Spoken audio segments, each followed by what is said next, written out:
Bonjour, c'est lundi et c'est reparti sous un soleil magnifique. Oui, faut que je vous explique.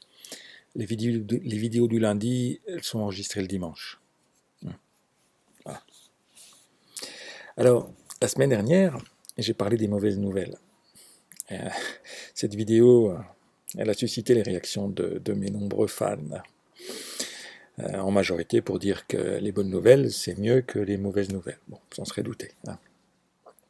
Alors aujourd'hui, j'aimerais aller un peu plus loin et puis vous expliquer pourquoi trop d'infos tue l'info et le bonhomme avec.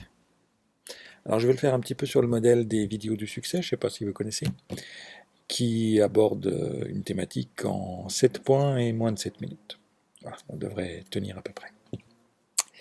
Alors le premier point, c'est que l'information, ce qu'on appelle les news, elle est partout. Comme je disais la semaine dernière, où qu'on soit, l'information, elle frappe à notre porte. À la télé, à la radio, dans les mails, sur Facebook, sur Twitter, les applis de nos mobiles qui nous envoient des alertes.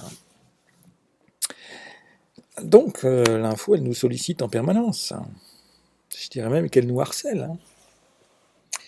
On ne peut pas s'empêcher de cliquer pour savoir le fin mot de l'histoire, de regarder la vidéo exclusive, de cliquer sur d'autres articles. Vous savez, là où c'est marqué « ça pourrait vous intéresser ».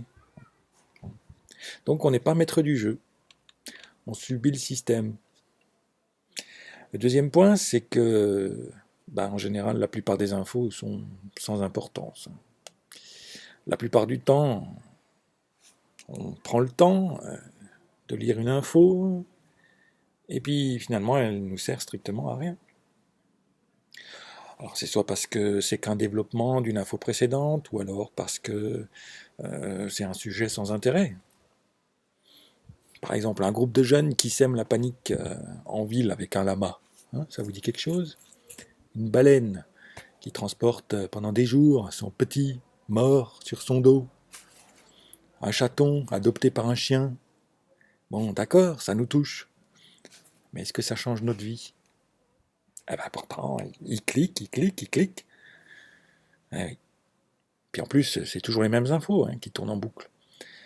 Parce que souvent, c'est des dépêches d'agence qui sont simplement copier-coller, et puis alors on espère apprendre quelque chose parce qu'on voit une nouvelle news qui traite du sujet, et puis en fait, c'est la même chose. En plus, et c'est le troisième point, souvent les infos se contredisent. Un jour on vous dit qu'un verre de vin par jour c'est bon pour la santé, et puis le lendemain on vous assure que non. Un jour on vous dit que la cigarette électronique c'est préférable à une vraie clope, et puis le lendemain on nous fait peur avec le principe de précaution. Alors qui croire? Comment se faire une opinion? Est-ce qu'il ne vaudrait pas mieux attendre? Avoir un peu de recul? Je sais pas. Quatrième point, quand même pas oublier que c'est aussi une histoire d'argent. Avec leurs grands coups exclusifs ou des on s'autorise à penser dans les milieux autorisés, vous vous souvenez de Coluche, on nous attire et on nous impose des dizaines de pubs. Ça, les pages en sont couvertes. Alors, ça a des dérives aussi, parce que publier beaucoup comme ça pour attirer les gens, ça veut dire on n'est pas trop regardant sur les vérifs et puis les analyses. Le principal, c'est qu'on vienne lire. Voilà, avoir du chiffre des lecteurs. Un cinquième point, c'est que finalement, c'est déprimant, puis ça nous fait du mal. Parce que pour mobiliser l'attention, les journalistes nous proposent des histoires, pas seulement des faits. Ça mobilise nos émotions, notre empathie, sur des choses qui nous touchent. Mais dans la plupart des cas, on ne peut pas agir. On ne peut pas changer les choses. Alors c'est sacrément frustrant. Vous ne trouvez pas? C'est sûr. 200 personnes qui meurent dans un accident d'avion. C'est horrible. Et ça pourrait m'arriver, je prends l'avion de temps en temps. Mais qu'est-ce que je peux faire là, maintenant, pour que ça n'arrive plus? Pour me libérer de mon angoisse? Eh ben, je peux rien faire. Alors je suis obligé de faire avec. Je garde mon angoisse, je la gère. Alors, autant pas s'encombrer avec tout ça. Pourquoi se créer des angoisses inutiles?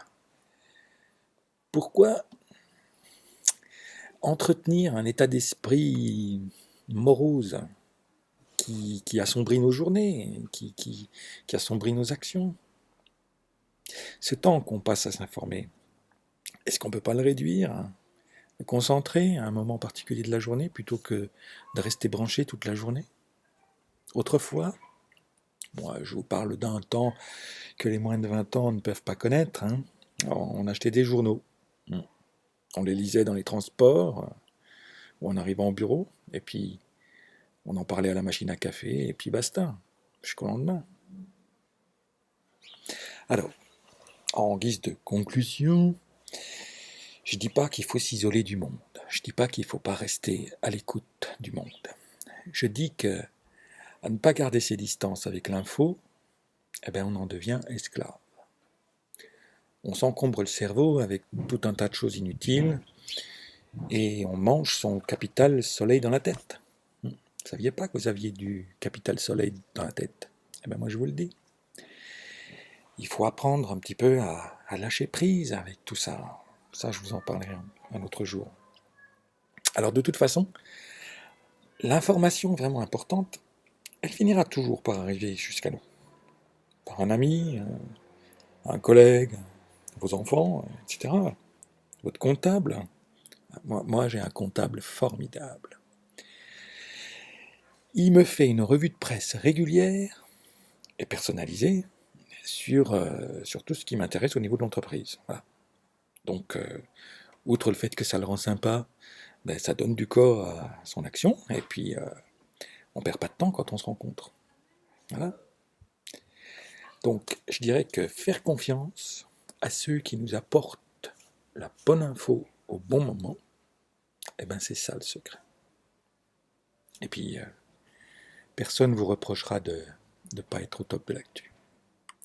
Alors, keep calm and get focused. À lundi.